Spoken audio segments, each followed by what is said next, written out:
Morning मेरे प्यारे बच्चों, कैसे हो आप सभी। तो सबसे पहले तो मैं welcome all of you to my YouTube channel NEET Biosage. तो जिन बच्चों ने अभी तक मेरे चैनल को सब्सक्राइब नहीं करा है तो सबसे पहले सब्सक्राइब कर लो एंड बेल आइकन को दबा लो ताकि आपको मेरे चैनल के सभी अपडेट्स मिलते रहे। और जिन्होंने अभी तक टेलीग्राम ग्रुप ज्वाइन नहीं करा है तो बच्चों सबसे पहले टेलीग्राम ग्रुप भी ज्वाइन कर लो ताकि जितने भी आपको नोट्स है, पीडीएफ है, टेस्ट है, वो सब मिलते रहे। ठीक है। एंड आपके बच्चों जितने भी डाउट्स हैं मैं खुद पर्सनली ग्रुप में लेता हूं इन बिटवीन 8 to 9 PM। तो आपके जितने भी डाउट्स हैं आप मेरे से वहां पर आके ले सकते हो। ठीक है। तो बच्चों चलिए आज हम लोग ब्रायोफाइट्स को टोटली खत्म करने वाले हैं, फिर नेक्स्ट लेक्चर से हम लोग स्टार्ट करेंगे विद टेरिडोफाइट्स।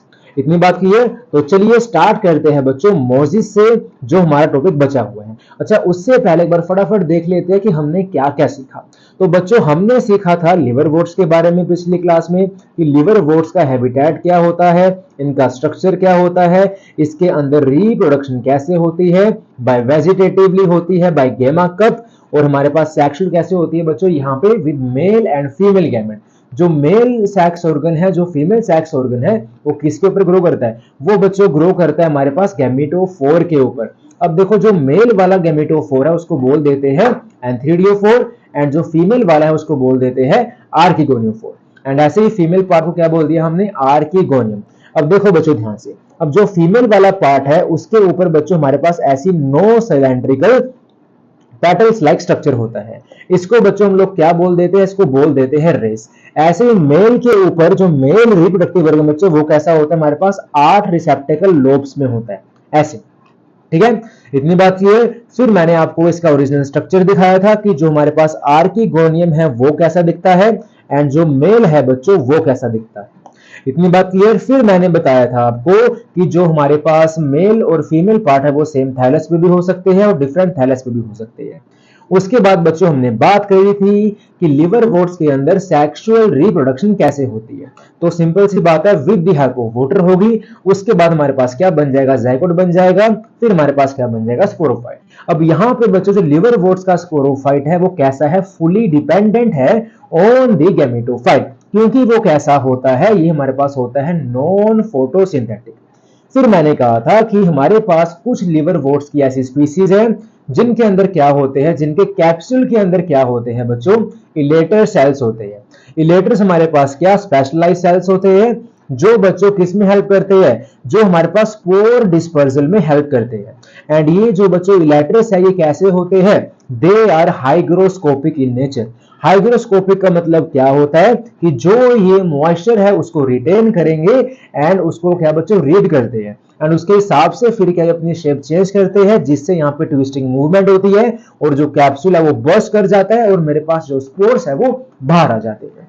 फिर मैंने बच्चों आपको बताया था फिर जब मेरे पास स्पोर्स है वो बाद में बनते हैं। यहाँ पे जो मियोसिस है वो डायरेक्टली नहीं होती, यहाँ पे जो मियोसिस है वो होती है इनसाइड कैप्सूल। ठीक है, और उसके अंदर ही मेरे पास क्या बनते हैं बच्चों? स्पोर्स बनते हैं। फिर स्पोर्स बाहर आएंगे एंड मेरे पास क्या? फिर यहां से एक नया प्लांट साइकिल स्टार्ट हो जाएगा। इतनी बात क्लियर। फिर हमने एग्जाम्पल की बात करी थी, तो एग्जाम्पल क्या थे इसके? मार्केंशिया, रिक्शिया, पोरेला, पेलिया और बोटल हिपैटिक। क्लियर। फिर बच्चों हमने स्टार्ट किया था मोजिस। मोसिस में हमने पढ़ा हैबिटेट, फिर पढ़ा इसका स्ट्रक्चर। अब बच्चों इसका जो स्ट्रक्चर है वो थोड़ा सा स्पेशल है। कैसे? अब जो इसका बच्चों गैमेटोफाइट है वो 2 स्टेज में हमारे पास ग्रो करता है। तो फर्स्ट स्टेज आ जाती है that is protonema stage and second stage आ जाती है बच्चों दैट इज लीफी स्टेज। अब प्रोटोनेमा स्टेज क्या होती है? तो प्रोटोनेमा बच्चों हमारे पास एक मल्टीसेलुलर हॉरिजॉन्टल क्रीपिंग ग्रीन या फोटोसिंथेटिक और फिलामेंटस स्ट्रक्चर होता है जो कैसा दिखता है? जो कुछ ऐसा दिखता है। ठीक है, और यही बच्चों हमारे पास क्या करता है? बाद में जाके एक नया प्लांट फॉर्म करता है। ठीक है, इतनी बात की है। तो प्रोटोनेमा क्या बच्चों? 2 तरह के हो सकते हैं, प्राइमरी, सेकेंडरी। फिर मैंने कहा था प्रोटोनेमा क्या बनाएगा? बड बनाएगा और उसके बाद बच्चों हमारे पास क्या बन जाएगा? गैमेटोफाइट प्लांट बन जाएगा। ठीक है, उसके बाद बच्चों सेकेंडरी स्टेज कौन सी है? हमारे पास लीफी स्टेज, इसमें क्या? लीव्स बनती है। एंड बच्चों ब्रायोफाइट्स के मोसिस के अंदर जो ये लीव्स का होना है वो हमारे पास क्या है? एक यूनिक कैरेक्टरिस्टिक है क्योंकि पूरे प्लांट किंगडम के किसी भी गैमेटोफाइटिक के अंदर हमारे पास लीफ लाइक स्ट्रक्चर नहीं बनता, सिर्फ किसके अंदर बनता है, वो मोसिस के अंदर बनता है। तो ये बात याद रखना। फिर मैंने बताया था कि जो मोसिस की राइजोइड्स है वो कैसी होती है, ब्रांच्ड है, कलरलेस है, मल्टीसेलुलर है, ओब्लिक सेप्टा इसमें प्रेजेंट होता है, ठीक है। और फिर मैंने बताया था कि जो इसका मेन एक्सिस है वो कैसे काम करेगा, as a male shoot, and उससे क्या निकलेगी बच्चों, हमारे पास एक्सिलरी ओरिजिन में ब्रांचेस निकलेगी जो कैसे काम करेगी, एज अ फीमेल शूट। और बाद में बच्चों जो फीमेल शूट है वो ओवर टॉप कर जाती है टू दी मेल शूट। फिर मैंने आपको बताया था हमारे पास फ्यूनेरिया और स्फैगनम की जो गैमेटोफाइटिक फेस है और स्पोरोफाइटिक फेस है वो कैसा दिखता है। तो हमने बात करी थी बच्चों लास्ट लेक्चर में, लास्ट टॉपिक में, कि जो हमारे पास फ्यूनेरिया है उसका जो गैमेटोफाइट है वो नीचे की तरफ, मतलब ऐसा यहाँ पे लीव्स लगी हुई है, एंड ऊपर की तरफ बच्चों क्या है, ये इसका स्पोरोफाइट है। आप लोग देख सकते हो कैप्सूल है, सेटा है और नीचे फुट होगा, है ना। तो ये बच्चों हमारे पास क्या है, इसका ये स्पोरोफाइट है। और यहां पे आप लोग देख सकते हो कि जो मोसिस का स्पोरोफाइट है उसका जो कलर है कैसा है बच्चों, ग्रीन है। दैट मींस ये क्या होगा बच्चों, पार्शियली डिपेंडेंट होगा, ये क्या फुली डिपेंडेंट नहीं होता है। क्योंकि आप लोग देख सकते हो जो इसका स्ट्रक्चर है बच्चों वो हमारे पास कैसा है, थोड़ा सा लाइटिश ग्रीन कलर का है। इतनी बात क्लियर है। चलो आगे। अब बच्चों उसके बाद हमने बात करी थी स्फैगनम के अंदर इसकी लीफी स्टेज दिखा रखी है ये हमने। अब आप लोग देख सकते हो मेरे पास क्या, ये जो है this is antheridial branch, and जो बच्चों ये मेरे पास है मेन स्टेम के आसपास लगी हुई, दिस इज आर्किगोनियल ब्रांच, ठीक है। और इसी ब्रांचेस के ऊपर क्या लगते हैं, मेल एंड फीमेल ऑर्गन। यहां आप लोग देख सकते हो कि ये एंथ्रीडियल ब्रांच है, इसके ऊपर एंथ्रीडियम है, ये आर्किगोनियल ब्रांच है, इसके ऊपर आर्किगोनियम है। इतनी बात क्लियर बच्चों, ठीक है। चलो अब बच्चों उसके बाद अब बात करते हैं बच्चों किसकी, रिप्रोडक्शन की। तो सबसे पहले लेट्स टॉक अबाउट, क्या लिखा है, 1 2 लिखा है, ए बी लिखा है, एक मिनट रुको जरा देखने दो। अच्छा 1 2 भी है, ठीक है। तो बच्चों सबसे पहले आता है कौन, सबसे पहले आती है दैट इज वेजिटेटिव,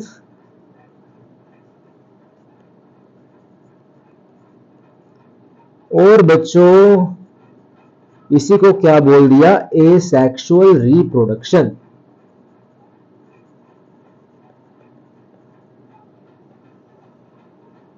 ठीक है। अब बच्चों वेजिटेटिव में यहां पे कैसे होगी बताओ, सबसे पहले by fragmentation, and second by gemma cup. नहीं, गैमा कप बनते हैं लिवर वोट्स में, यहां पे क्या बनता है, यहां पे बनता है हमारे पास प्रोटोनेमा, ठीक है।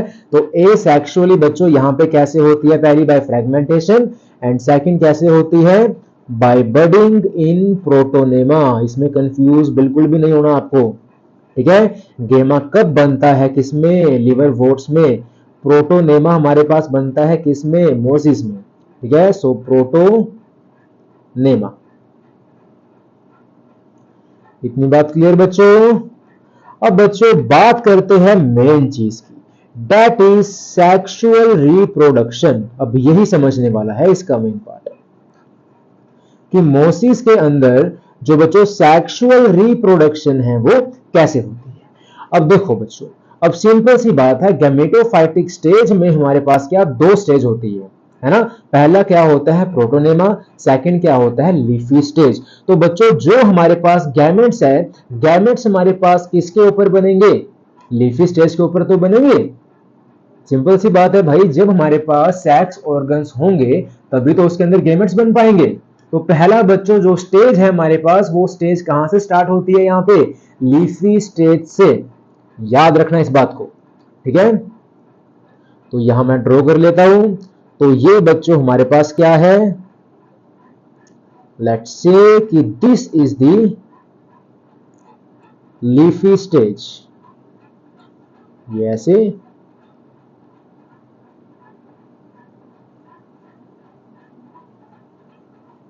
ठीक है। So this is leafy stage यानी कि बच्चों क्या है, ये हैप्लॉइड है। एंड ये मेरे पास कौन सा फेस है, दिस इज गैमेटोफाइट। कौन सा है बच्चों, गैमेटोफाइट। इतनी बात क्लियर। सो याद रखना जो मैंने आपको बताया कि लीफी स्टेज के ऊपर ही बच्चों क्या बनते हैं, मेल और फीमेल ऑर्गन्स बनते हैं, वो भी कहां, इसकी टिप पे। तो इस बात को लिख लो क्या कि जो एंथ्रीडियम है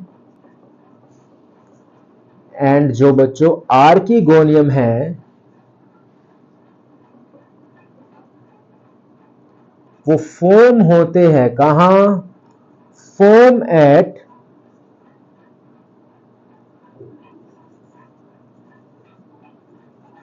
tip of male and female shoots of the same stem और गैमेटोफाइट और गैमेटोफाइट। ठीक है। तो बच्चों एक बात याद रखना, देखो दो वर्ड्स होते हैं, एक होता है मोनोशियस, एक होता है डायोशियस। अब कैसे इसको याद करना ताकि आपको कोई कंफ्यूजन ना हो। अब मैंने कहा कि मेरे पास एक घर है, इस घर में मैंने कहा एक है हमारे पास मियां और दूसरी है हमारे पास उसकी बीबी। तो ये हमारे पास कौन है, दे आर मियां बीबी। अब मियां बीबी बच्चों हंसी खुशी एक ही घर में रह रहे हैं बड़े प्यार के साथ। अब देखो यहां पे घर क्या है, एक। तो एक को बच्चों हम लोग क्या बोल देते हैं साइंटिफिकली, मोनो। तो मैंने क्या बोल दिया, मोनो, कि घर क्या है, एक, तो मोनो। और बच्चों गैमेट्स को हम लोग बोल देते हैं एशियस, तो मोनोशियस, जब दोनों मेल और फीमेल एक ही घर में रह रहे हैं।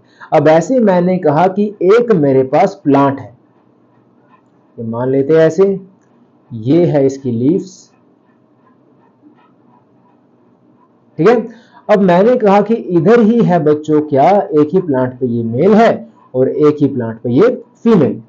तो बताइए प्लांट कैसा होगा बच्चों, मोनोशियस हो गया, क्योंकि ये भी तो एक ही प्लांट पे दोनों है, मेल भी है फीमेल भी है।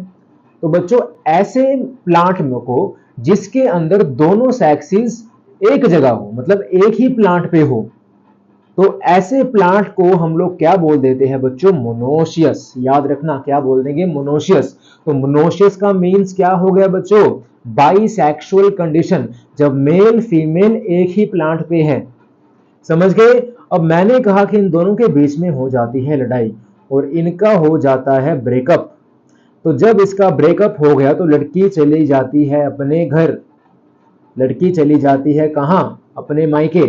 तो वो भाग गई वहां से, रोती रोती चली गई, मैं तेरे पास नहीं आऊंगी, तू धोखेबाज है।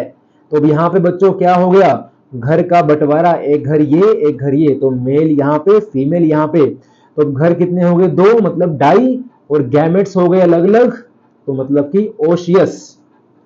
तो डायोशियस बच्चों हम कब बोलेंगे, यूनिसेक्सुअल कंडीशन में, जब मेल हो अलग प्लांट पे एंड जब फीमेल हो अलग प्लांट पे, तो उसको हम क्या बोल देते हैं बच्चों, डायोशियस। तो इस बात को याद रखना, मोनोशियस डायोशियस को। ठीक है। तो यहां पे बच्चों जो कंडीशन है हमें कौन सी देखने को मिलेगी, हमको देखने को मिलेगी मोनोशियस कंडीशन। ठीक है। सो द कंडीशन इज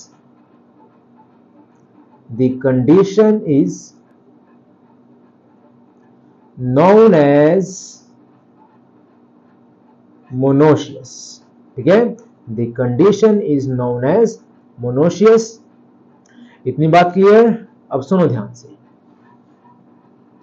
अब समझते हैं कि यहां पे सेक्सुअल रिप्रोडक्शन हो कैसे रही। इतनी बात समझ में आ गई।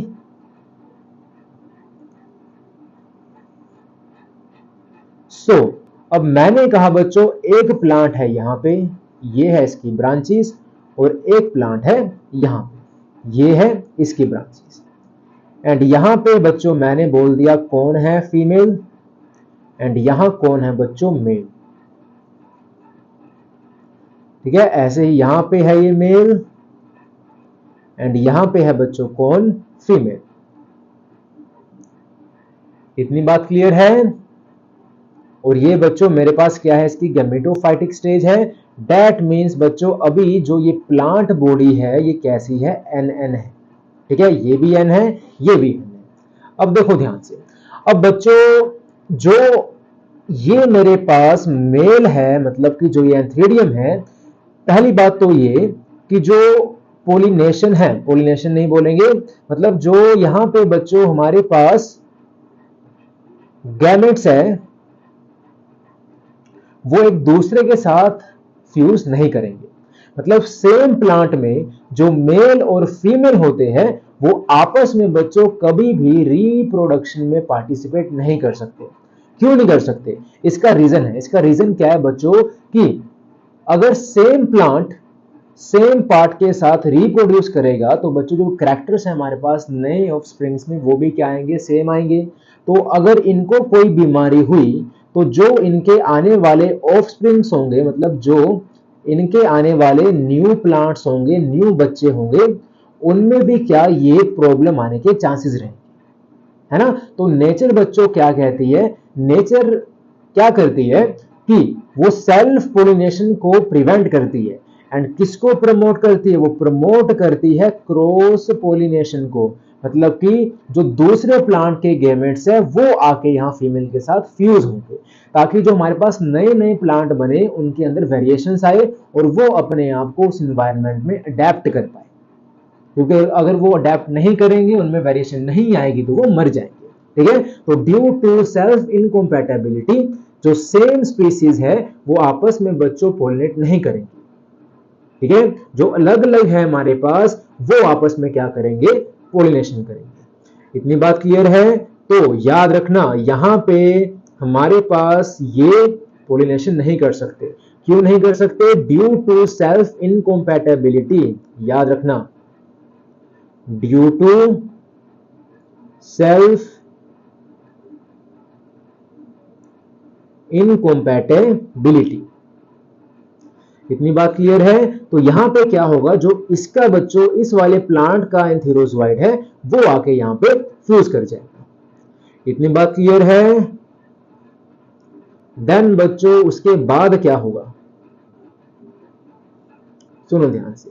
अब उसके बाद हमारे पास जो फीमेल है उसके अंदर बच्चों क्या बन जाएगा, जाइगोट बन जाएगा। तो ये क्या बन गया बच्चों, यहां पे जाइगोट बन गया। अब जाइगोट के बाद क्या बन जाएगा, जाइगोट के बाद बन जाएगा बच्चों दैट इज स्पोरोफाइट। सिंपल सी बात है।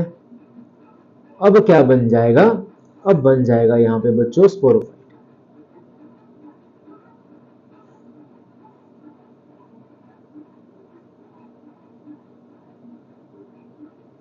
क्या बन जाएगा, स्पोरोफाइट।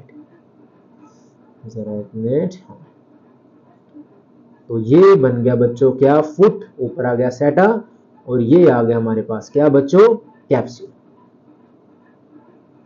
ठीक है, क्या आ गया, कैप्सूल। इतनी बात क्लियर है। फटाफट इसकी लेबलिंग कर लेते हैं। तो बच्चों ये हमारे पास क्या बन गया, यहाँ पे जाइगोट बन गया। ठीक है, और ये हमारे पास क्या बन गया यहाँ पे बच्चों, स्पोरोफाइट। ये क्या है हमारे पास, this is capsule, this is seta and this is foot. और ये बच्चों हमारे पास है क्या, ये हमारे पास है स्पोरोफाइट। क्या है, स्पोरोफाइट। अभी बच्चों यहां पे क्या हो रही है, यहां पे ये है डिप्लॉइड और यहां पे अभी हो रही है माइटोसिस। अभी मियोसिस नहीं होगी, क्योंकि मियोसिस कहां होती है, मियोसिस होती है इनसाइड कैप्सूल। और ये स्पोरोफाइट भी बच्चों कैसा है, स्पोरोफाइट भी हमारे पास है डिप्लॉइड। इतनी बात क्लियर है। अब बच्चों यहां पे आपको एक बात याद रखनी है, क्या, कि जो मोसिस का स्पोरोफाइट होता है वो थोड़ा सा ज्यादा डेवलप्ड है, ज्यादा इलेबोरेट होता है देन इन लिवरवोर्ट्स। ठीक है, देन इन लिवरवोर्ट्स। इसीलिए क्या, जो इसका बच्चों हमारे पास स्पोरोफाइट है वो क्या होता है, पार्शली डिपेंडेंट होता है। अगर आपको याद हो, कल मैंने आपको दिखाई थी इमेज, है ना। और आपको बताया भी था कि जो इसका ये स्पोरोफाइट है बच्चों, उसका जो कलर है वो कैसा है, ग्रीन है। दैट मीन्स जो ये स्पोरोफाइट है इसका बच्चों वो कैसा है, फोटोसिंथेटिक है। मतलब लिवरवोर्ट्स का जो स्पोरोफाइट है वो नॉन ग्रीन था, नॉन फोटोसिंथेटिक था, तो वो क्या था बच्चों, फुल डिपेंडेंट था ऑन द गेमेटोफाइट। बट जो हमारे पास मोजिस का स्पोरोफाइट होता है, इट इज पार्शियली डिपेंडेंट, क्योंकि ये कैसा है बच्चों, फोटोसिंथेटिक है। समझ गए।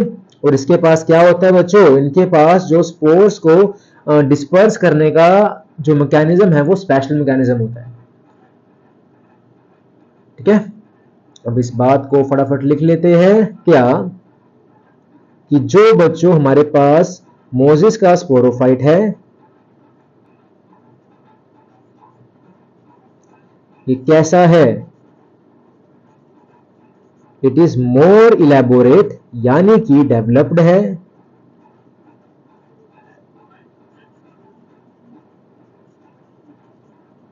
Then that in लिवरवोर्ट्स। ठीक है, और ये बच्चों क्या है, इट इज पार्शियली डिपेंडेंट। ये क्या है, पार्शियली डिपेंडेंट होता है। मतलब ये बच्चों कैसा हो गया, फोटोसिंथेटिक हो जाता है, इट इज फोटोसिंथेटिक। देखो डिपेंड तो है, पर कैसा है बच्चों, ये पार्शियली डिपेंडेंट है।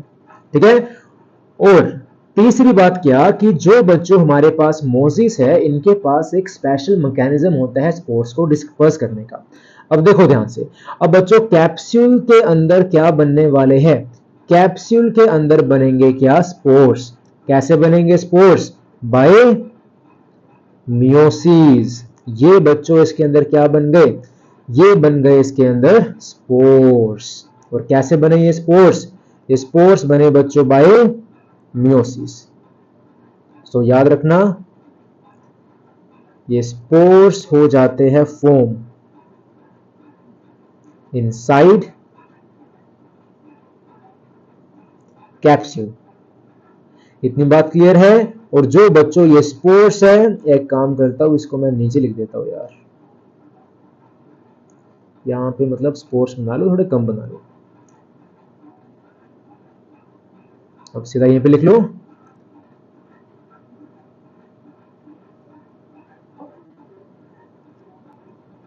कि क्या होगा,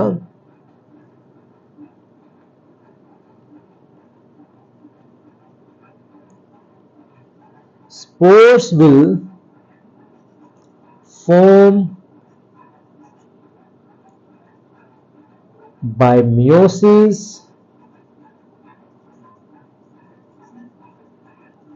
inside capsule। ठीक है, तो क्या बन जाएंगे बच्चों, जो हमारे पास कैप्सूल था, ये उस कैप्सूल के अंदर क्या बन जाएंगे, उस कैप्सूल के अंदर बन जाएंगे बच्चों स्पोर्स।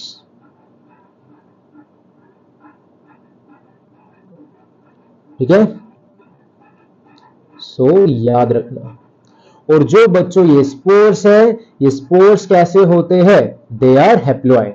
क्योंकि ये कैसे बन रहे हैं, ये बन रहे हैं बाय मियोसिस।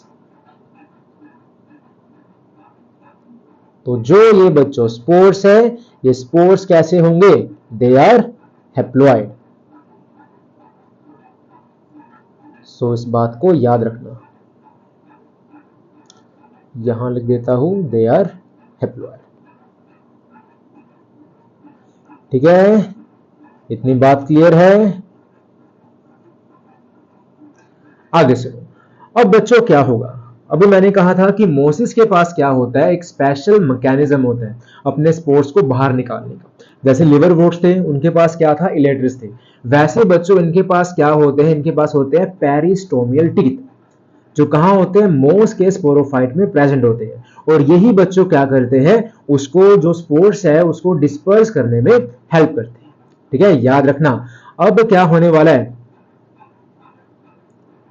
सर एक मिनट रुको, थोड़ा सा इसको नीचे करा जाए।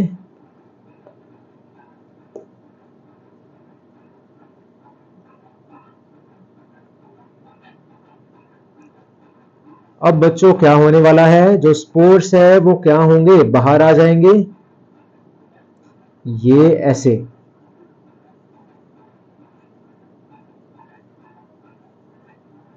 ये बाहर कैसे आए, बाय अ स्पेशल मैकेनिज्म। ठीक है, सो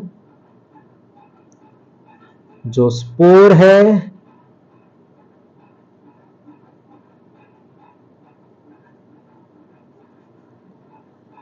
will disperse by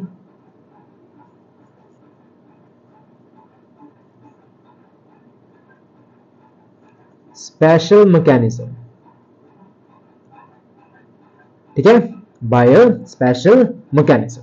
तो एनसीईआरटी बच्चों यहां पे बोल देती है कि जो मोसिस है इनके पास क्या होता है, इलेबोरेट मैकेनिज्म होता है, मतलब थोड़ा मोर डेवलप्ड मैकेनिज्म होता है फॉर स्पोर डिस्पर्सल। तो इस बात को याद रखना, एनसीईआरटी की लाइन भी यहां लिख देता हूं कि they have an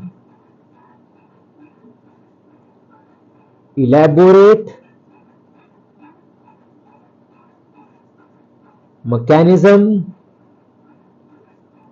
of spore dispersal. ठीक है, एंड जो बच्चों ये हमारे पास इलेबोरेट मैकेनिज्म है, ये होता कौन सा है, अभी आपको जस्ट मैंने बताया था कि जो हमारे पास मोजिस है इनके पास क्या होते हैं, दे हैव अ पेरिस्टोमियल टीथ। क्या होते हैं इनके पास, पेरिस्टोमियल टीथ होते हैं। ठीक है, सो लिख लो इस बात को भी कि दे हैव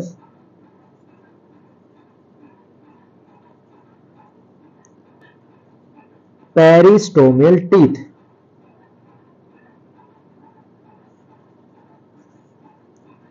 ठीक है, जो कहां प्रेजेंट है बच्चों, मोस के स्पोरोफाइट में,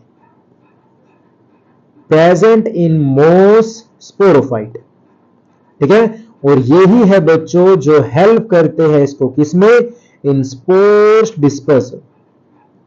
सो हेल्प्स इन स्पोर्स डिस्पर्सल। इतनी बात क्लियर बच्चों। अच्छा, पेरिस्टोमियल टीथ क्या होते हैं, आपको भी बताई देता हूं फटाफट। कि देखो जो बच्चों हमारे पास कैप्सूल है इसके बाहर कुछ ऐसे हमारे पास लंबे लंबे से टीथ लाइक स्ट्रक्चर लग जाते हैं। ठीक है, और ये देखो अब यहां से बीच में से ओपन है, तो जो स्पोर्स है बच्चों वो इजिली यहां से बाहर आ सकते हैं। तो इसलिए बोला कि they have a special peristomial teeth, जो क्या करेगा, स्पोर को डिस्पर्स करने में हेल्प करेगा। अब वो कैसे होता है, देखो जब हवा चलती है, अब यहां से जो बच्चों स्पोर्स है ना वो कैसे डिस्पर्स होते हैं, with the help of air. अब जैसे बच्चों एयर शेक करती है कैप्सूल को, जो स्पोर है वो बाहर आ जाते हैं और वो क्या हो जाते हैं बच्चों, डिस्पर्स हो जाते हैं। इतनी बात क्लियर। अब देखो स्पोर्स के अंदर बच्चों क्या होता है, इसके अंदर क्लोरोप्लास्ट होता है। तो इसके पास एबिलिटी होती है कि जैसे ही ये अपने सुटेबल सबस्ट्रेट के ऊपर जाके गिरेगा तो वहां से क्या बच्चों, जर्मिनेशन स्टार्ट कर देगा। क्या करेगा, जर्मिनेशन स्टार्ट कर देगा। और हमारे पास क्या बना देगा फिर, ये हमारे पास बना देता है सबसे पहली बॉडी, दैट इज बच्चों प्रोटोनेमा। अब बनेगा हमारे पास क्या, प्रोटोनेमा। तो इस बात को याद रखना कि प्रोटोनेमा यहां पे बाद में बनता है। बाद में कब बनता है, आफ्टर अ लीफी स्टेज। इतनी बात क्लियर है। अब लिख लो फटाफट कि यहां पे बच्चों ये हमारे पास क्या आ गए, ये है हमारे पास स्पोर्स। ठीक है, और लिख लो यहां पे कि spore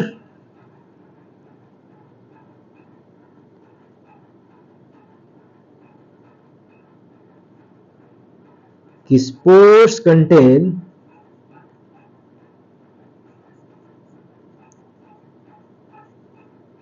chloroplast, spores contain chloroplast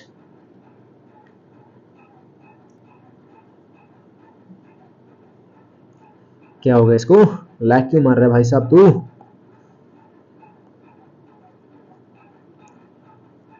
and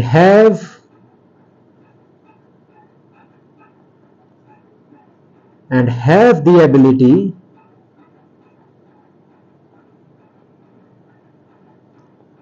to germinate immediately, to germinate immediately after falling on the suitable substratum, ठीक है, after falling on the suitable substratum। And जब ये बच्चों अपने सुटेबल सबस्ट्रेट पे गिर जाएगा तो हमारे पास क्या बन जाएगी, हमारे पास बन जाती है एक filamentous multicellular horizontal green and photosynthetic body, जिसको हम क्या बोलते हैं, जिसको बोलते हैं बच्चों क्या, प्रोटोनेमा। क्या बोलते हैं, प्रोटोनेमा। अब हमारे पास क्या बनेगा बच्चों, फाइनली अब जाके बनेगा प्रोटोनेमा। तो याद रखना ये बन गया हमारे पास ऐसा प्राइमरी प्रोटोनेमा।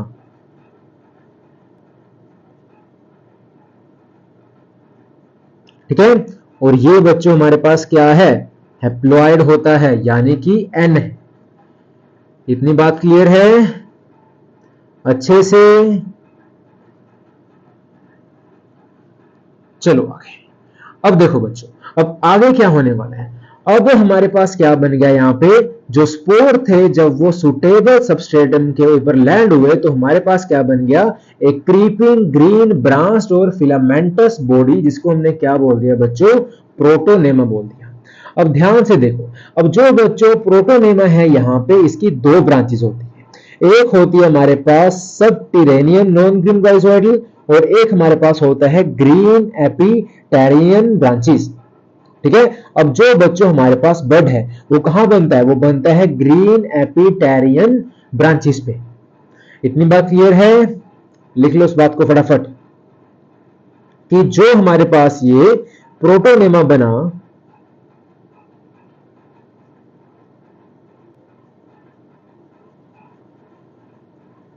इसकी बच्चों क्या होती है, दो ब्रांचेस।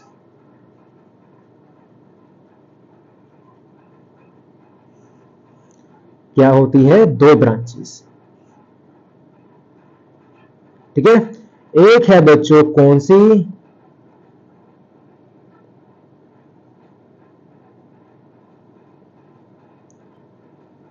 सबटेरेनियन नॉन ग्रीन और एक होती है बच्चों ग्रीन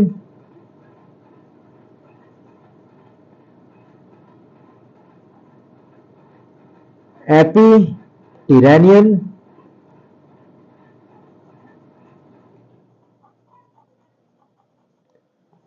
ब्रांचेस। ठीक है, अब देखो एक है सबटेरेनियन नॉन ग्रीन ब्रांचेस और एक है बच्चों ग्रीन एपिटेरियन ब्रांचेस। अब जो बच्चों हमारे पास बड है वो डेवलप कहां होता है, वो डेवलप होता है ग्रीन एपिटेरियन ब्रांचेस पे। इतनी बात क्लियर, तो याद रखना कि जो बड है वो यहां पे डेवलप होता है। ठीक है, सो जो बच्चों बड है डेवलप हेयर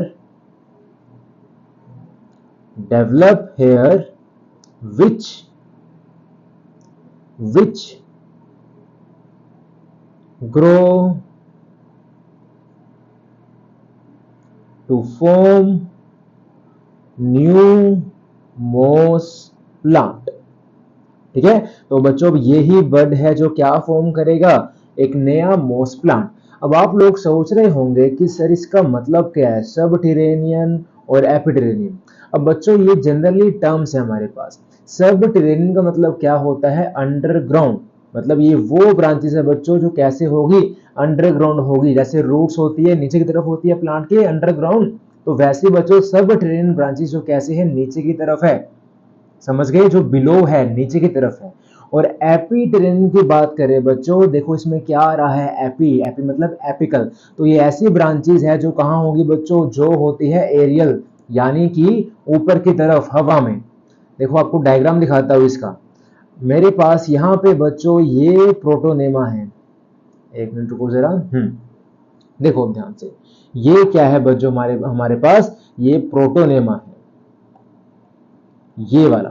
तो इसमें आप लोग देखो, अब हमारे पास बच्चों यहां पे क्या हो रहा है, कुछ ब्रांचेस है जो कैसे है, ऊपर की तरफ है, ये ऐसे, ये वाली ब्रांचेस। है ना। तो बच्चों ये हमारे पास क्या है, ये ब्रांचेस होती है हमारे पास एपिटेरेनियन ब्रांचेस। और कई ब्रांचेस बच्चों इसमें ऐसी होगी जो कैसे होगी, नीचे की तरफ होगी। ये देखो ये वाली, ये कैसी है, नॉन ग्रीन है, इसमें कोई ग्रीन अपीयरेंस नहीं है। यहाँ इसकी रियल इमेज है, इसमें देखो ये हमारे पास क्या है, इसमें जो ग्रीन है वो कम है। पर अगर बात करें इन ब्रांचेस की, इसमें जो ग्रीन कलर है वो ज्यादा है। तो इसलिए कहा हमने कि जो ब्रांचेस ऊपर की तरफ ग्रो करेगी वो कौन सी होगी बच्चों, एपिटेरेनियन। और वो कैसी होगी बच्चों, ग्रीन कलर की होगी।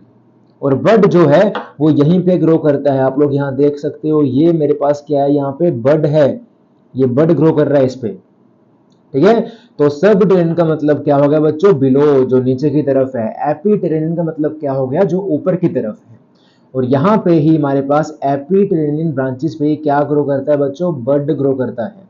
इतनी बात क्लियर, चलो आगे। देन बच्चों इसके बाद हमारे पास क्या होगा, जो हमारे पास बच्चों अब ये प्राइमरी प्रोटोनेमा है, ये डेवलप हो जाएगा इनटू दी सेकेंडरी प्रोटोनेमा। और उसके ऊपर क्या क्या ग्रो कर जाएंगे, उसके ऊपर ग्रो कर जाते हैं बच्चों क्या, बर्ड्स, ठीक है। सो अब क्या होगा,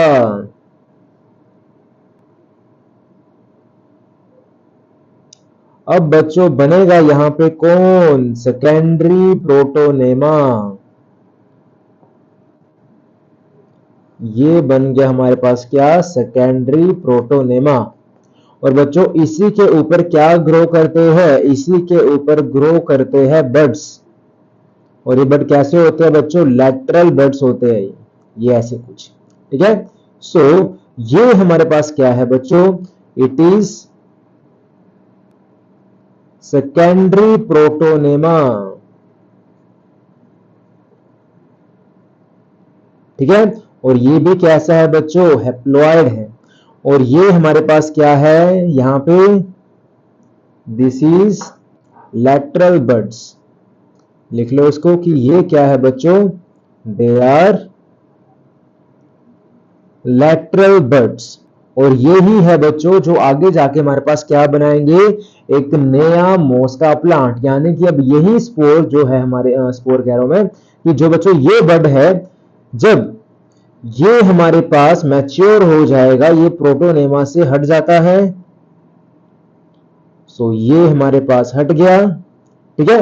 और ये बच्चों हमारे पास जितने भी बर्ड है वो सभी बर्ड हमारे पास क्या बनाएंगे, लीफी स्टेज बनाएंगे ऑफ अ मोसिस, ठीक है। सो याद रखना कि each bird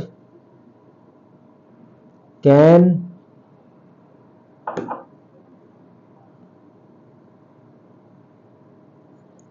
give leafy stage. और हर एक बर्ड बच्चों क्या फॉर्म करने वाला है, लीफी स्टेज फॉर्म करेगा। और हमारे पास क्या होगा, अब दोबारा से हमारे पास बच्चों जो वो साइकिल है ये हमारे पास स्टार्ट हो जाएगा, ठीक है। तो दोबारा क्या होगा, अब जो ये साइकिल था यहां पे, वही बच्चों दोबारा से स्टार्ट हो जाएगा, खत्म, ठीक है। तो ये बच्चों हमारे पास है complete life cycle of a मोस, कि कैसे मोस जो है वो सेक्सुअल रिप्रोडक्शन करता है। इतनी बात क्लियर है। अब एक बार बच्चों यहाँ पे ये डायग्राम है, इसका आप लोग देख सकते हो, यहाँ पे अब आपको समझ आएगा अच्छे से। अगर मैं आपको स्टार्टिंग में दिखाता तो आपको समझ नहीं आना था ये, ठीक है। अब मैंने आपको पहले समझा दिया है, अब आपको ये जो सारी बातें हैं वो इजिली समझ में आ जाएगी। अब देखो ध्यान से, अब जो बच्चों हमारे पास शुरुआत है वो कहां से होती है, लीफी स्टेज। तो ये हमारे पास क्या है, लीफी स्टेज। अब इसके एंथ्रीडियम के अंदर क्या बन जाता है बच्चों, स्पर्म बन जाता है, यानी कि एंथीरोजोइट्स बन जाता है, जो कैसे होते हैं, बायफ्लैजेलेट। और ये बच्चों फिर कहां पहुंचते हैं, ये पहुंच जाते हैं आर्किगोनियम के पास। और उसके सेंटर में क्या होता है, जहां पे हमारे पास क्या बन जाता है, जाइगोट। फिर बच्चों हमारे पास क्या स्टार्ट होता है बनना, स्पोरोफाइट। तो हमारे पास बच्चों उसके बाद जाइगोट की माइटोसिस होती जाती है और हमारे पास ऊपर की तरफ ऐसा स्ट्रक्चर बन जाता है। आप लोग देख सकते हो, ये है इसका कैप्सूल एंड ये है बच्चों क्या, इसका ये सेटा है, ठीक है। उसके बाद मैंने आपको बताया था कि इनके पास क्या होता है, एक स्पेशल मैकेनिज्म होता है, वो भी कैसा, इलेबोरेट मैकेनिज्म होता है, मोर डेवलप्ड मैकेनिज्म होता है। किसके लिए? For spore dispersal. तो आप लोग देख सकते हो कैलिप्टेरा है और ये मतलब बाहर की लेयर है, उसके बाद उसके अंदर क्या है बच्चों, ओपरक्यूलम यानी कि ये वाली ओपनिंग, और फिर लास्ट में फाइनली बच्चों हमारे पास ये ओपन हो जाता है। तो जो यहाँ पे आप लोग ये देख सकते हो, यही हमारे पास क्या है बच्चों, पेरिस्टोम टीथ, जो आपको बताया था। अब इसमें से क्या जो स्पोर्स है with the help of wind वो डिस्पर्स हो जाएंगे, उड़ जाएंगे और हमारे पास जाके सुटेबल सबस्ट्रेटम के ऊपर लैंड करेंगे। जब लैंड करेंगे तो हमारे पास क्या बन जाएगा बच्चों, हमारे पास बन जाएगा फिर यंग लीफी गैमेटोफाइट, यानी कि कौन सी स्टेज आ गई, प्रोटोनेमा स्टेज आ गई। फिर बनेगा सेकेंडरी प्रोटोनेमा, फिर बड बनेगा, फिर हमारे पास क्या दोबारा से जो ये साइकिल है वो स्टार्ट हो जाएगा। इतनी बात क्लियर है? सो इसी के साथ बच्चों जो मोसिस का हमारे पास रिप्रोडक्शन वाला पार्ट है वो खत्म होता है। ठीक है। एंड यहाँ पे आप लोग देख सकते हो ये हमारे पास क्या है, रियल इमेजेस है of primary and secondary protonema. चलिए आगे। अब बच्चों बात करते हैं एग्जाम्पल्स की। ठीक है, कि मोसिस के अंदर कौन कौन से एग्जाम्पल्स आते हैं। सो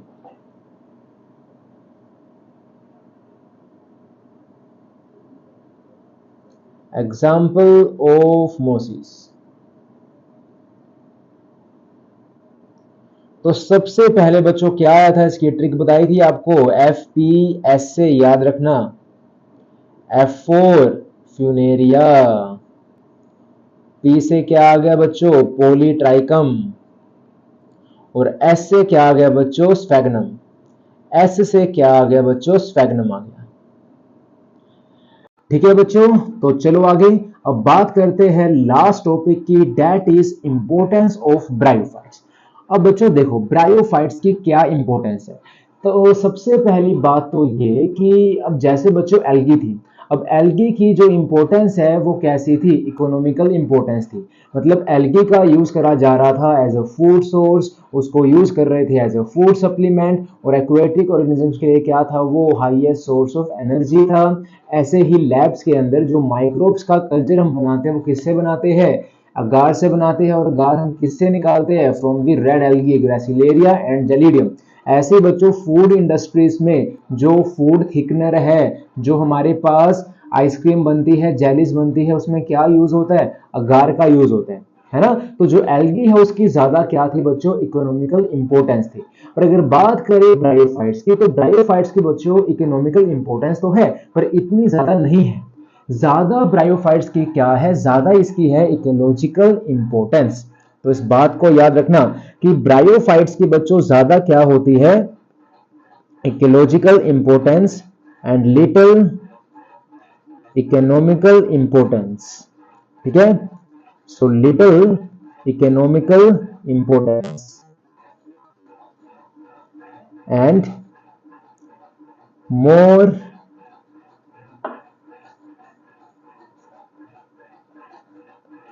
इकोलॉजिकल इंपोर्टेंस। इतनी बात क्लियर? अब देखो बच्चों, अगर बात करें कि जो ब्रायोफाइट्स है उसकी इकोनॉमिकल इंपोर्टेंस कम है, बेशक कम है पर थोड़ी बहुत तो है ना। तो जो बच्चों थोड़ी सी हमारे पास बची ब्रायोफाइट्स के अंदर कुछ मोसिस ऐसी है जिसको क्या यूज करा जाता है, एज अ फूड सोर्स। पर वो फूड सोर्स किन के लिए है, वो फूड सोर्स होता है for the herbaceous mammals, birds and जो दूसरे एनिमल्स हो गए। ठीक है, तो याद रखना कि इकोनॉमिकल इंपोर्टेंस किसके लिए है, ये हर्बेशियस मैमल्स के लिए है, बर्ड्स के लिए है और दूसरे एनिमल्स के लिए, क्योंकि वो इसको खाते हैं एज अ फूड सोर्स। क्योंकि देखो सिंपल सी बात है, अब कई जानवर ऐसे होते हैं जो कहाँ रहते हैं, रॉकी एरियाज में या हिल्स पे, है ना। तो अब रॉकी एरियाज में क्या बच्चों, वहां पे कोई और प्लांट नहीं ग्रो कर सकता बिकॉज रॉक्स है। तो रॉक्स के बीच में कौन ग्रो करेगा, ब्रायोफाइट्स। ठीक है, तो इसीलिए क्या जो वहां पे रहते हैं उनके लिए वो एक फूड सोर्स बन जाते हैं। तो इसलिए कहा कि कई मोसिस की स्पीसीज ऐसी है जो बच्चों क्या प्रोवाइड करती है, फूड प्रोवाइड करती है। किसको, food, provide food for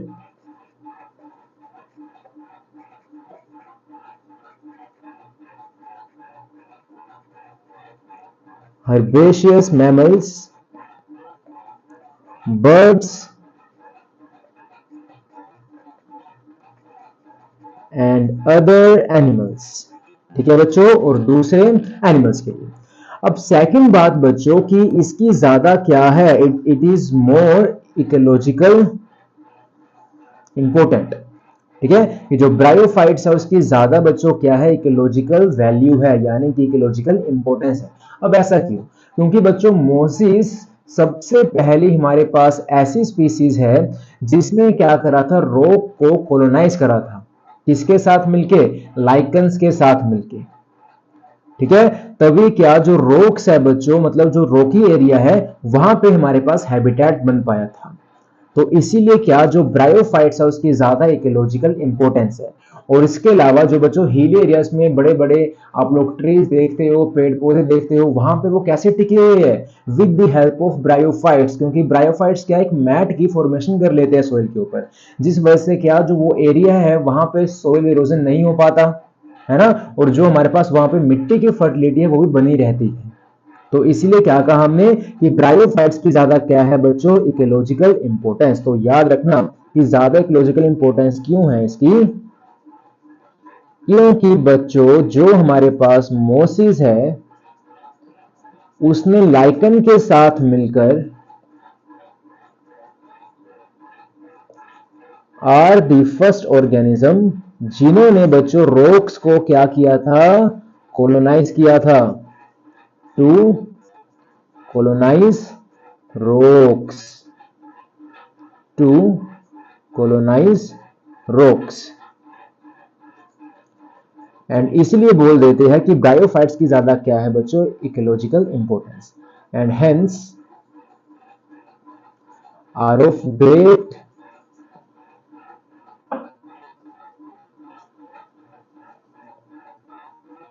ecological importance. इस बात को याद रखना बच्चों, क्वेश्चन बन सकता है ये तो ये दोनों बातें आपको याद रखनी है। कितनी बात क्लियर है, तो नीचे आप लोग देख सकते हैं फोटो में, इस फोटो में बच्चों रॉक्स के ऊपर क्या लगा हुआ है, यहाँ पे ये मोसिस लगी हुई है। एंड यही बच्चों रॉक्स के साथ आप लोग देख सकते हो हमारे पास ये छोटे छोटे प्लांट्स ग्रो कर रहे हैं। एंड ऐसे बच्चों इसके साथ यहाँ पे एक बड़ा सा प्लांट भी है ना। तो इसीलिए हमने कहा कि ब्रायोफाइट्स की क्या है बच्चों, ज्यादा इकोलॉजिकल इंपोर्टेंस है। अब सेकंड चीज बच्चों कि जो ब्रायोफाइट्स है वो किस में हेल्प करते हैं, सोइल इरोजन में। अभी मैंने बताया आपको कि जो बच्चों ब्रायोफाइट्स है, ब्रायोफाइट्स में भी कौन, स्पेशली मोसिस। मोसिस बच्चों क्या करती है, एक मैट का फॉर्मेशन कर लेती है सॉइल के ऊपर, ताकि जो मिट्टी की पकड़ है उससे मजबूत बनी रहे। अब चाहे वहां पे हैवी बारिश हो, चाहे वहां पे फ्लड आए, चाहे वहां पे अर्थक्वेक आए, चाहे कुछ भी हो, जो मिट्टी की पकड़ है वो क्या रहती है बच्चों, स्ट्रोंग रहती है। और इसी वजह से क्या वहां की जो मिट्टी है वो हिल नहीं पाती। और ऐसे हमारे पास जो बच्चों मोसिस है वो क्या प्रिवेंट करती है, सोयल इरोजन। ठीक है, तो इस बात को याद रखना कि जो मोसिस है वो क्या करेगी, मैट का फॉर्मेशन कर लेती है। जैसा आप लोग यहाँ इमेज में देख सकते हो, ये हमारे पास बच्चों यहाँ पे ये लैंड है सारा। इस लैंड के ऊपर आप लोग देख सकते हो जो ये ग्रीन ग्रीन कलर के आपको स्ट्रक्चर दिख रहे हैं, ये सारे क्या है बच्चों, ये सारे मोसिस है। ऐसे यहाँ पे है, ये भी सारे क्या है बच्चों, मोसिस है। इतनी बात क्लियर है, सो लिख लो क्या कि मोसिस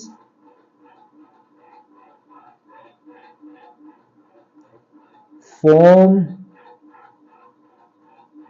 डेंस मैट्स, कि मोसिस क्या फॉर्म करती है, डेंस मैट फॉर्म कर लेती है on the soil.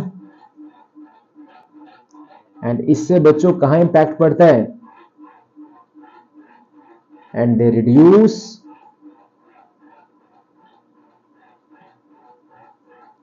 impact of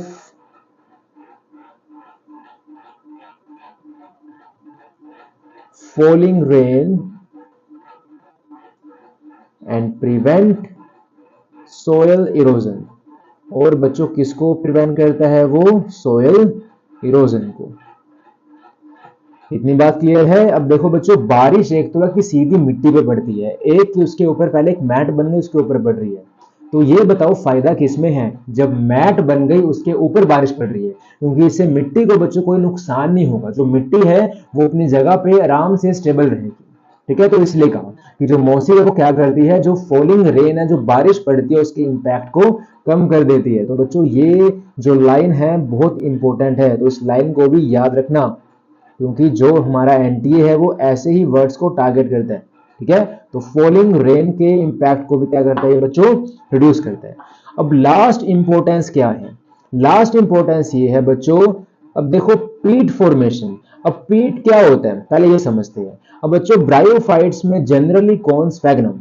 अब स्फैग्नम हमारे पास क्या, ये ग्रो करता है कहां पे, इन दी मार्शी एरियाज, और ऐसे मार्शी एरियाज जहां पे जो पीएच है वो ज्यादा एसिडिक होता है। ठीक है, और बच्चों वहां पे क्या, जहां पे स्फैग्नम ग्रो करेगा उस मिट्टी में क्या थोड़ी बहुत डिके हो चुकी होगी, मतलब जो मिट्टी है वो थोड़ी बहुत पहले से खराब होगी, मतलब डिकेइंग होगी। अब बच्चों वहीं पे हमारे पास जब वो स्फैग्नम मर जाएंगे along with other marshy plants, वो धीरे धीरे करके क्या हो जाते हैं, कंप्रेस हो जाते हैं, कार्बोनाइज हो जाते हैं, एंड उनके फॉसिल्स बन जाते हैं। और बच्चों फिर हमारे पास जाके बहुत हजारों साल लग जाते हैं, और फिर थाउजेंड ऑफ ईयर्स के बाद हमारे पास एक मिट्टी बनती है, जो कैसी होती है, डार्क स्पोंजी स्पोंजी मिट्टी होती है, मतलब स्पोंज जैसी मिट्टी होती है, और जो इसका बच्चों कलर है वो कैसा होता है, डार्क होता है। तो इसी मिट्टी को जो डार्क है और स्पोंजी है, हम लोग बच्चों क्या बोल देते हैं, हम लोग बोल देते हैं इसको वट, पीट। इतनी बात क्लियर है। तो पीट अगर मैं बोलूं एक सिंपल डेफिनेशन में क्या है, so peat is simply a partially decomposed plant material. Peat क्या है, पार्शियली डीकंपोज्ड प्लांट मटेरियल। इतनी बात क्लियर है। अब इसको एक बार फटाफट लिख लेते हैं कि सबसे पहली बात मैंने क्या बताया आपको स्फैग्नम के बारे में, कि जो बच्चों स्फैग्नम है वो क्या करता है, ग्रो होता है। Sphagnum gross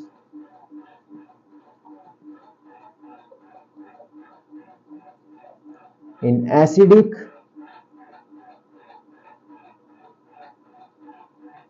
marshy area where, जहां पे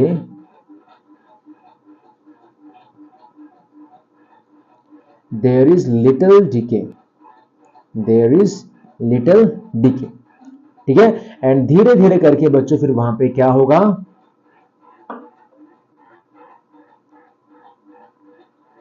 फिर बच्चों क्या होगा,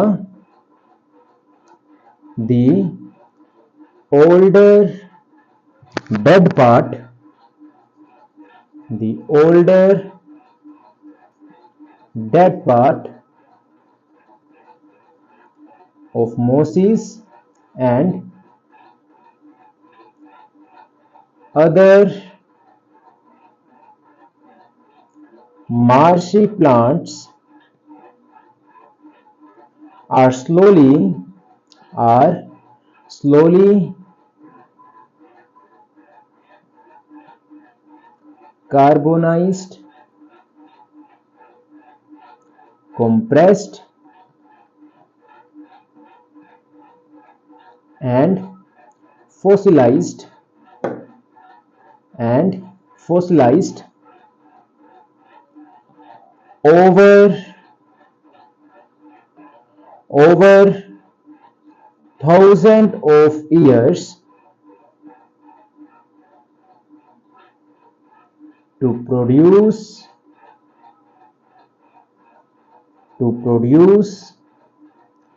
dark spongy mass, जिसको बच्चों हम लोग क्या बोल देते हैं, जिसको हम लोग बोल देते हैं वट, पीट। क्या बोल देते हैं बच्चों, पीट बोल देते हैं। इतनी बात क्लियर है कि पीट क्या होती है। एक बार दोबारा सुन लो कि जो हमारे पास स्फैग्नम है वो ग्रो करेगा इन दी मार्शी एरियाज, तो स्फैग्नम का बच्चों जो ओल्डर पार्ट है जो मर जाएगा वो, और उसके साथ ही बच्चों हमारे पास वो प्लांट जो उस एरिया में होंगे, जब वो सारे मर जाएंगे धीरे धीरे करके क्या हो जाती है उनकी बच्चों, वो कार्बोनाइज्ड हो जाते हैं, कंप्रेस हो जाते हैं एंड फॉसिलाइज्ड हो जाते हैं। फिर हजारों साल बाद हमारे पास एक डार्क स्पॉन्जी कलर की मिट्टी की फॉर्मेशन होती है, उसी मिट्टी को बच्चों हम लोग क्या बोल देते हैं, पीट बोल देते हैं। इतनी बात क्लियर। अब बच्चों मेन बात, अब जो ये पीट है ये करती क्या है, ये बच्चों जो सोयल की एल्केनिटी है उसको क्या करेगा, ओवरकम करेगा, और साथ में बच्चों उस मिट्टी के अंदर जो एरेशन है और जो वाटर रिटेंशन की कैपेसिटी है उसको बढ़ा देगा। ठीक है, तो इसने बच्चों दो काम करे, पीट ने दो काम करे। सबसे पहला क्या करा, तो लिख लेते हैं इसके uses,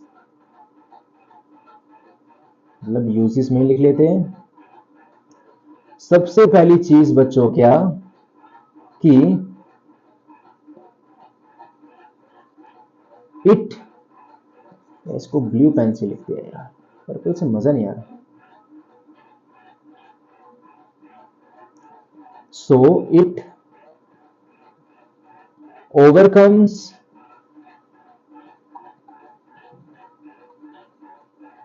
soil alkalinity and increase its water retention and irrigation।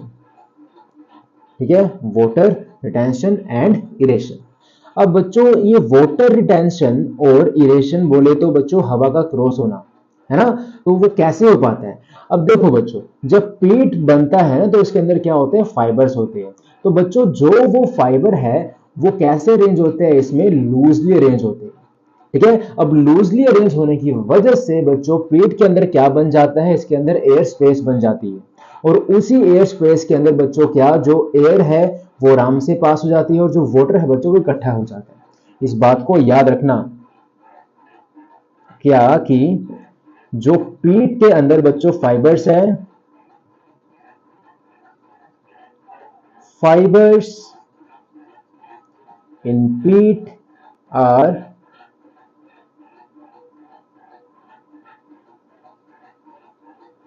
Loosely arranged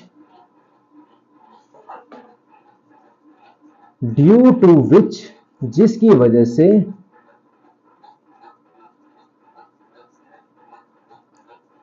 air spaces और tiny holes form inside it, और इन्हीं बच्चों एयर स्पेसिस में क्या होगा, जो वाटर है वो स्टोर हो जाता है। ठीक है, क्या हो जाता है बच्चों, स्टोर हो जाता है। अब बच्चों इसी प्रॉपर्टी की वजह से जो हमारे पास पीट है उसका यूज करा जाता है for transportation of living material. और फॉर एग्जांपल मुझे इंडिया से कोई बाहर या मुझे कोई लॉन्ग डिस्टेंस कोई लिविंग चीज को भेजना है। अब उस लिविंग चीज को बच्चों क्या चाहिए, उस लिविंग चीज को चाहिए पानी, ताकि वो खराब ना हो। तो उस केस में उसको बचाने के लिए मैं बच्चों एज ए ट्रांसपोर्टेशन मटेरियल साथ में किसका यूज करूंगा, पीट का यूज करूंगा। ठीक है, क्योंकि पीट के पास क्या होती है, वाटर रिटेंशन एबिलिटी होती है, पानी को होल्ड करने की उसके पास कैपेसिटी होती है। ठीक है, तो इस बात को याद रखना। And due to which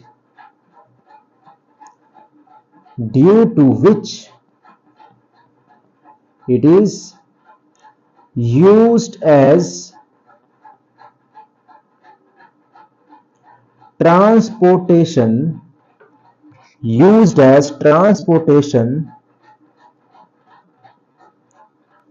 of living material due to its water holding capacity, holding capacity. इतनी बात क्लियर। लाइक आप लोग यहां इस डायग्राम में देख सकते हो, ये मेरे पास एक प्लांट है, छोटा सा पौधा है। अब इसको मुझे अगर ट्रांसपोर्ट करना है तो बच्चों मैं साथ में इसके क्या रख दूंगा, पीट रख दूंगा, ताकि जो इसके अंदर पानी की कमी है वो हमारे पास खत्म ना हो। ठीक है, बिकॉज अगर पानी इसके अंदर बच्चों खत्म हो गया देन प्लांट क्या होगा, मर जाएगा। तो उसको पानी की कमी से बचाने के लिए बच्चों हम लोग किसका यूज करते हैं, यहाँ पे पेट का यूज करते हैं। इतनी बात क्लियर है क्या बच्चों। एंड सेकंड चीज क्या, जो हमारे पास पीट है बच्चों उसके ब्लॉक्स बनाए जाते हैं। एंड फिर उस ब्लॉक को यूज करा जाता है एज अ फ्यूल। तो बच्चों सेकंड चीज क्या कि जो पीट है उसको यूज करा जाता है एज अ फ्यूल। ठीक है, इतनी बात क्लियर। तो ये थे बच्चों हमारे पास इंपॉर्टेंस किसकी, ऑफ ब्रायोफाइट्स। तो इसी के साथ बच्चों जो ब्रायोफाइट्स है हमारे पास वो टोटली खत्म होता है। आई होप कि आपको अच्छे से ब्रायोफाइट समझ आया हो। ठीक है, तो चलो बच्चों आज का लेक्चर यहीं खत्म करते हैं। एंड मैं आपको बता देता हूं कि संडे को आपका टेस्ट रखा हुआ है मैंने, तो टेलीग्राम ग्रुप पे करेक्ट 10 बजे आपका टेस्ट स्टार्ट हो जाएगा। ठीक है, तो टेस्ट की तैयारी करके रखो एंड टेस्ट को ईमानदारी से देना है, बिल्कुल अच्छे से तैयारी करके, ताकि आपको पता चले कि आप कहां स्टैंड करते हो। ठीक है, और बच्चों एक इंटरव्यू वीडियो मैंने अभी डाली थी एक बच्चे की, है ना, जिसकी 2300 रैंक आई थी नीट में। तो वो इंटरव्यू वाली वीडियो आप प्लीज जाके देखना, आपको बहुत कुछ सीखने को मिलेगा उसमें। ठीक है, तो जिसने वो वीडियो नहीं देखी है तो जाओ उस वीडियो को देख कर आना एक बार, ताकि आपको भी मोटिवेशन मिले, आपको भी इंस्पिरेशन मिले। तो चलिए बच्चों आज के लेक्चर को यहीं खत्म करते हैं। अब मिलूंगा आपको जल्दी, तब तक के लिए पढ़ते रहो, हंसते रहो और जी जान से मेहनत करते रहो। Bye bye, take care.